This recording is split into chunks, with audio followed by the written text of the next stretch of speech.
Bukod sa Liberal Party members at local government leaders ng Cebu, imbitado rin ang iba't ibang sektor gaya ng PWDs, senior citizens, urban poor farmers, parish groups, business leaders at iba pa. Pagpapakita raw ito ng nag-uumapaw na suporta ng mga taga Cebu kay Roxas. Bukod dito, dumalo rin kanina si Roxas sa isang People's Dialogue tungkol sa mga programa ng gobyerno. Kasama naman niya ang iba pang mga miyembro ng gabinete. Todo kayod naman ang administrasyon sa pagpapakilala sa pambato nito sa 2016 na si DILG Secretary Mar Roxas. Kahapon kasama niya si Pinoy at Secretary Voltaire Gazmin sa anibersaryo ng grupong El Shaddai. Ngayong araw naman, nakatakda rin siyang i-endorso ng Pangulo sa mga taga-Liberal Party sa probinsya ng Cebu. Para sa detalye, umaaksyon live si Trish Roque. Trish? Grace, isang ang show of force ang isasagawa ng Liberal Party mamaya sa gaganaping Gathering of Friends dito sa Cebu para nga sa standard bearer ng partido na si DILG Secretary Mar Roxas.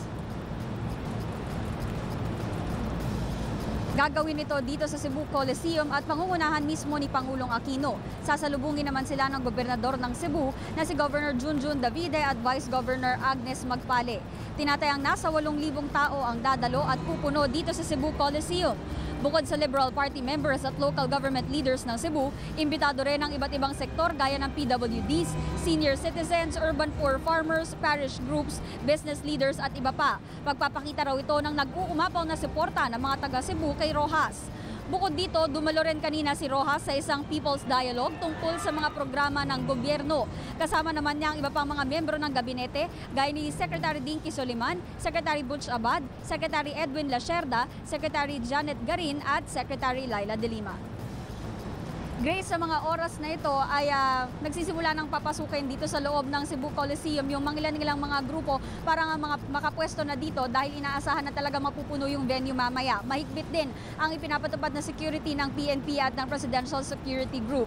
Kung matatandaan natin, nung 2010 presidential elections ay nanalo ng malaking-malaki sina Pangulong Aquino at Secretary Roxas dito sa Cebu, kaya sinasabing baluarte ng LP itong probinsyang ito. Kahapon naman ay tuloy nga yung panliligaw ng LP sa iba't ibang grupo dahil dumalo nga si Secretary Roxas at maging si Pangulong Aquino sa anibersaryo ng El Shaddai sa Anvil Business Park sa Parañaque. Grace? Maraming salamat, Trish Roque. Be sure to come back. News 5.